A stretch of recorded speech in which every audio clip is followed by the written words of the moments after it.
Williams has made predictions that have come true time and time again, just like other analysts we have on, like Gerald Salente yesterday. But this isn't really somebody analyzing, though he's a smart guy.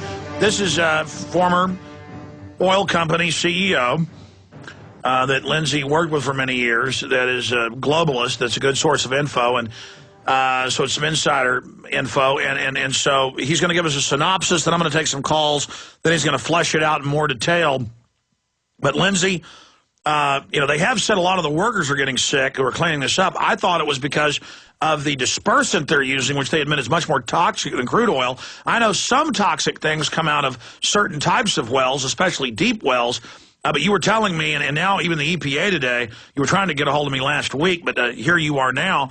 Now the EPA has come out and said, yeah, there's a bunch of other toxic stuff coming out in this 500,000 gallons a day. And people have noticed a lot of times black isn't coming out of the hole, brown and green and of course, from undersea cameras, it distorts the colors, but other stuff other than oil clearly is coming out, and people are saying, is it a mud volcano? What is it? And now there's two other fissures they've confirmed miles away leaking. And we know sometimes, like in the Beverly Hillbillies, it's fiction, but Jed Clampett shoots at a squirrel, and up from the ground came a bubbling crude Texas tea, black gold.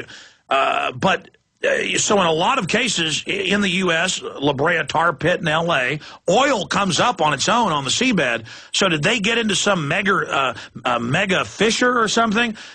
Break it down for us from your inside sources, exactly what's going on here, Lindsay Williams. Alex, please allow me to give just a very brief background to what happened in the Gulf of Mexico. Sure, you've got the floor. And then we're going to get a call from somebody who says they're a Halliburton insider. Go ahead. Okay, in 1970, the Russians drilled, they call it ST3 wells, an exploratory well which finally reached a staggering world record depth of 40,230 feet. Since then, Russia and a major oil company, Yukos, have quietly drilled 310 successfully deep wells, putting them into production. And last year, Russia overtook Saudi Arabia as the world's largest single oil producer. It is now set to completely dominate global oil production and the sales for the next century. What they found was abiotic fuel when they got to oil, when they got to that depth. Now, please write this down, abiotic oil. It is from the chemical process that's taking place in the heart of the earth, and as a result, the textbooks on oil are going to have to be rewritten because it is not a fossil fuel, and there is no such thing as peak oil, and the shallow oil wells of Saudi Arabia, Nigeria, Mexico are replenishing from these deep sources. Now, Russia had sense enough, and please notice this word, it's emphatic. Russia had sense enough to drill their coal SG3 well on the land, not in the Gulf of Mexico. Now, what is happening in the Gulf of Mexico? I contacted Mr. X, and he said, here's what happened.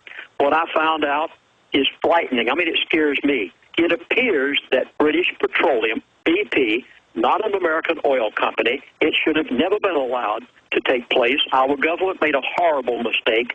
They allowed British Petroleum to try to do what Russia did and drill a super deep well, not on land, but too stupid. BP was so stupid as to try drilling in the ocean, offshore, on a floating platform. Are you catching all of these words?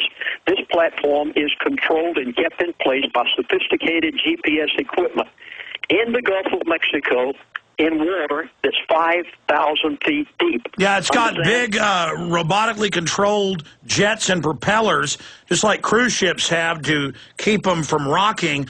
It has a similar system. It's firing. I think they call it an azipod system to keep it in place. Yes.